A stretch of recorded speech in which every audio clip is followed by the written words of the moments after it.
Hello students, IB technical classes के YouTube channel पर आप सबका बहुत बहुत स्वागत है।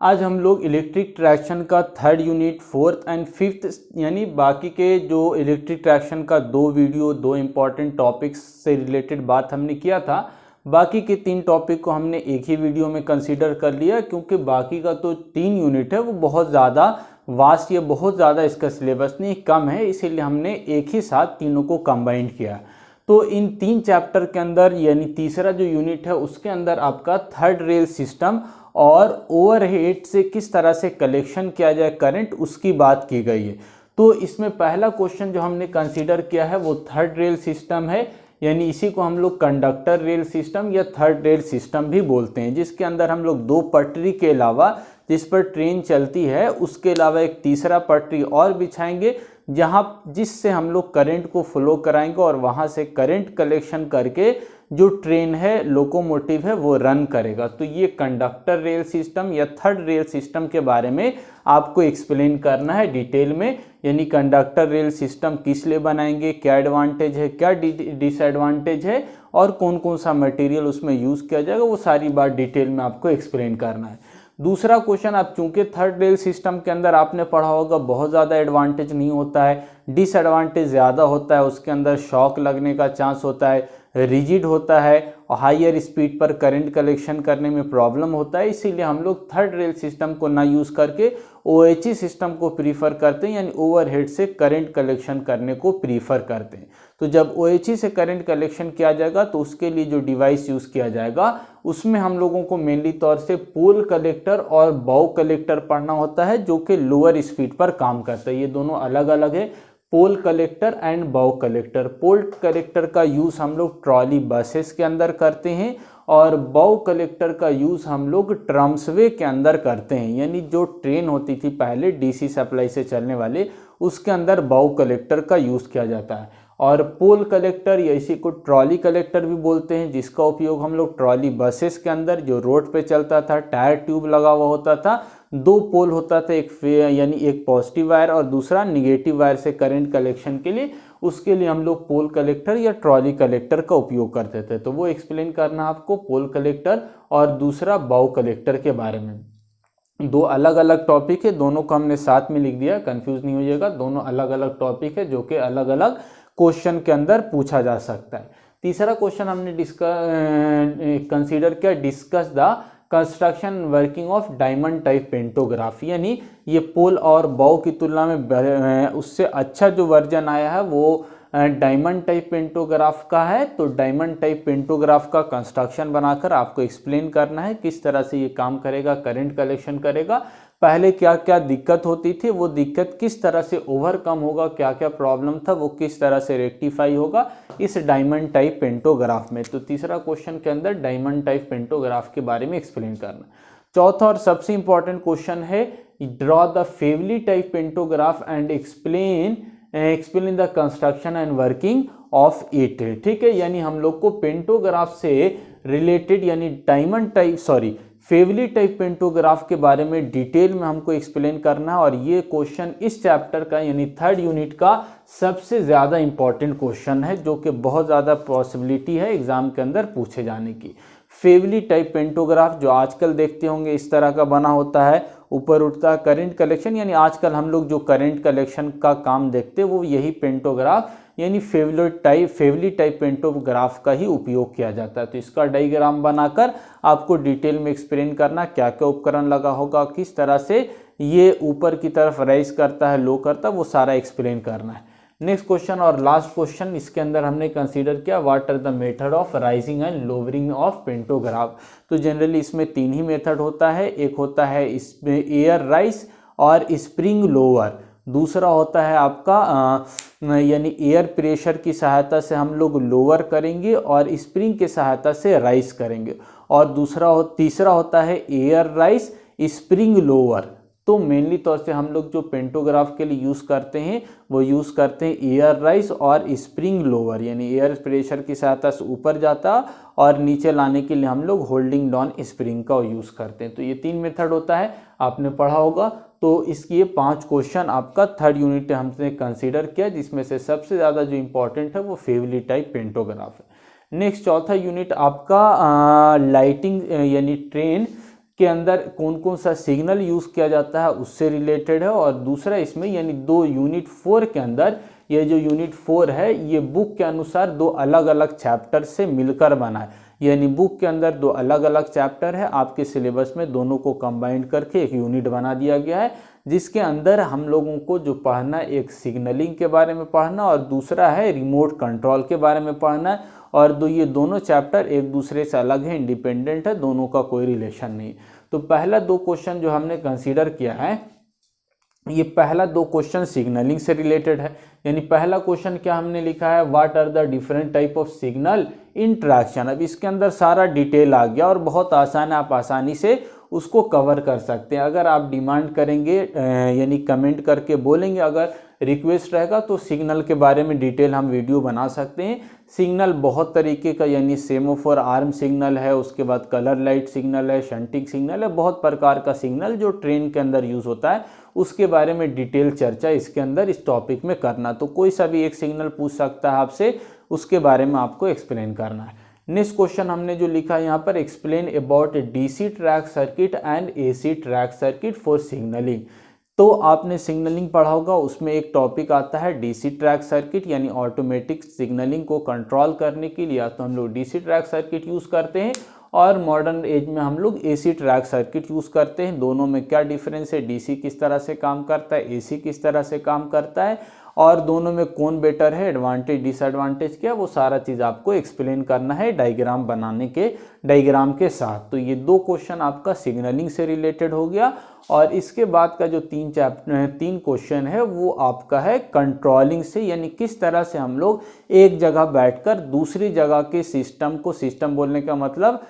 जो प्रोटेक्टिंग डिवाइस है, इंटरप्टर है, सर्किट ब्रेकर, उसको किस तरह से कंट्रोल कर सकते हैं और किस तरह से मॉनिटर कर सकते हैं, देख सकते हैं, उससे रिलेटेड चैप्टर दिया गया है सुपरविजरी एंड कंट्रोल सिस्टम, जिसमें हमने तीन क्वेश्चन कंसीडर किया है। पहला है explain the voice frequency signal for remote control system, यानी दूर में लगा हुआ जो उपकरण है, सिस्टम है, उसको रिमोट कंट्रोल यानी दूर से किस तरह से हम कंट्रोल कर सकते हैं। और ये जो काम करता है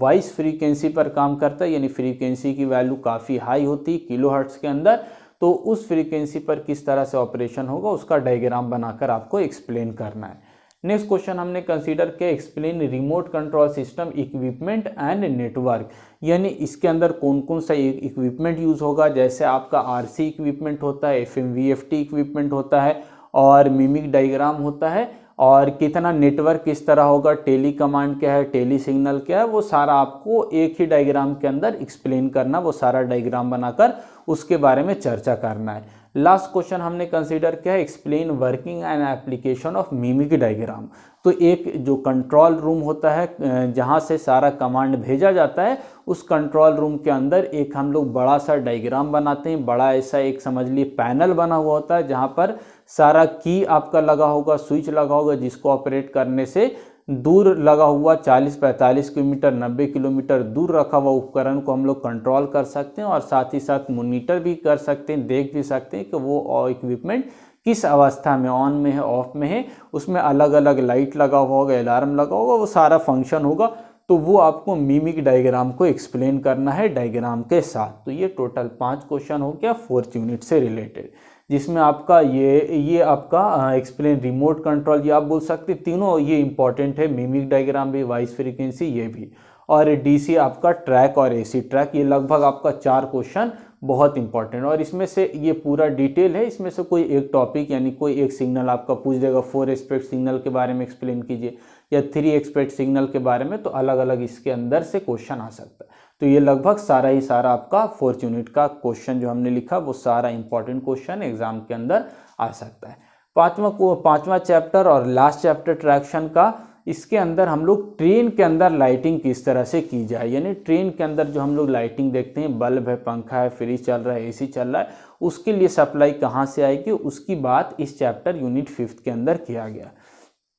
तो पहला क्वेश्चन हमने लिखा है explain system of train lighting, यानी ट्रेन लाइटिंग के लिए जो सिस्टम है उसको एक्सप्लेन करना है, जिसमें मेनली 3-4 टाइप होता है। एक होता है आपका सेल्फ जनरेशन, यानी हम लोग नीचे end on generation self generation होता है, जिसमें हम लोग जो बॉगी होता है उसके नीचे अल्टरनेटर लगाकर इलेक्ट्रिसिटी जनरेट कर लेते हैं, उसको हम लोग सेल्फ जनरेशन मेथड कहते हैं। और दूसरा होता है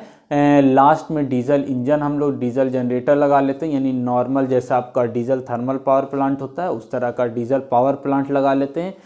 थर्मल नहीं सॉरी डीजल पावर प्लांट लगाते हैं, जिसमें डीजल देकर हम लोग इलेक्ट्रिसिटी जनरेट करते हैं, उसको इंड ऑन जनरेशन मेथड कहते हैं। आपने नॉर्मली देखा भी होगा जो हाई स्पीड ट्रेन होती है उसमें लास्ट में जनरेटर कार लगा होता है, तो वो एक्चुअली क्या है आपका डीजल जनरेटर लगा होता है, जिसकी सहायता से हम लोग इलेक्ट्रिसिटी जनरेट करके जो बल्ब पंखा एसी चल रहा है उसके लिए बिजली का उपयोग कर सकते हैं। आपके दिमाग में एक बात ये आ रही होगी कि ऊपर से जो सप्लाई आ रही है उसका यूज़ क्यों नहीं करते हैं, तो अगर आप ऊपर से सप्लाई आ रही है उसका यूज़ करेंगे तो लोड बहुत बढ़ जाएगा टीएसएस के अंदर या पावर प्लांट के अंदर, इसलिए जनरली नहीं करते हैं। लेकिन सम केसेस में किया भी जाता है, उसको हम लोग हेड ऑन जनरेशन मेथड कहते हैं, यानी ऊपर से सप्लाई लेकर हम लोग करते हैं। जैसे आपका मेमो ट्रेन देखा होगा या ईमीओ ट्रेन देखा होगा, है ना, मल्टीपल यूनिट जिसके अंदर लगा होता है, इलेक्ट्रिकल मल्टीपल यूनिट वाला जो ट्रेन होता है उसके अंदर हम ऊपर से ही सप्लाई लेकर ट्रेन के लाइटिंग के लिए भी देते हैं, उसको हम लोग हेड ऑन जनरेशन कहते हैं। ठीक है, तो ये 2-3 टाइप आपको बताया हमने। इसके अलावा सोलर पैनल से भी सप्लाई, ऊपर में बॉगी में सोलर पैनल लगा देंगे वहाँ से सप्लाई ले लेंगे, तो ये 3-4 टाइप इसका बनता है, तो उसको एक्सप्लेन करना आपको। नेक्स्ट क्वेश्चन हमने लिखा है explain working of single and double battery system. तो नीचे में जो बैटरी लगा आपने देखा भी होगा, तो एक पूरा बैटरी का सेट लगा होता है, ठीक है, नंबर ऑफ बैटरी आपस में कनेक्टेड होता है, तो एक बैटरी का सेट भी हो सकता है, 2 भी हो सकता है, और किस तरह से वो काम करेगा उसके बारे में आपको डायग्राम बनाकर चर्चा करना है सेकंड क्वेश्चन में।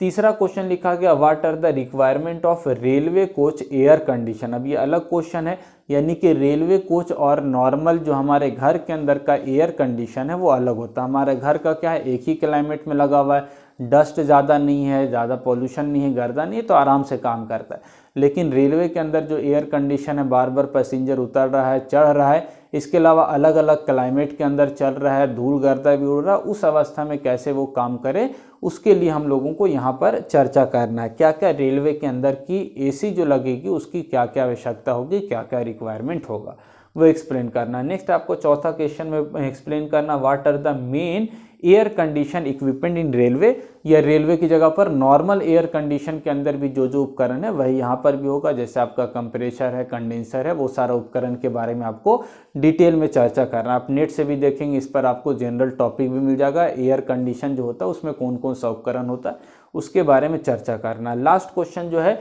Explain use of air condition in rolling stock. Rolling stock को हम लोग ट्रेन को ही रोलिंग स्टॉक भी बोलते हैं, यानी ट्रेन के अंदर एयर कंडीशन का उपयोग क्यों किया जाता है, क्या क्या उपयोग होता है। तो जैसे हम लोग नॉर्मल पैसेंजर बॉगी के अंदर हम लोग पैसेंजर के लिए, पब्लिक के लिए लगाते हैं, या आपका होता है फ्रिज वगैरह, बहुत सारा मछली ले जाना है, फिश ले जाना है तो हम लोग वो फिश कार बनाते हैं, या आपका होता है एम्बुलेंस के लिए, पेशेंट को ले जाना है, डेड बॉडी को ले जाना है उसके लिए, तो अलग अलग पर्पस के लिए हम लोग ट्रेन के अंदर एयर कंडीशन को उपयोग करते हैं, उसी को हम लोग बोलते हैं use of air condition in rolling stock. तो उसको आपको पॉइंट बनाकर एक्सप्लेन करना है। तो ये टोटल आपका तीसरा, चौथा और पांचवा यूनिट से रिलेटेड इंपॉर्टेंट क्वेश्चन हो गया, इसको कवर करना, और इसको कवर करके यानी आपको माइंड फ्री नहीं करना। इसके बाद जो क्वेश्चन है, टॉपिक है, नोट्स है, उसको भी प्रीफर करना है आपको। यदि आप नोट्स इससे रिलेटेड चाहते हैं तो हमारा टेलीग्राम है, डिस्क्रिप्शन में हम लिंक दे देंगे टेलीग्राम को, उस पर ज्वाइन हो जाइएगा,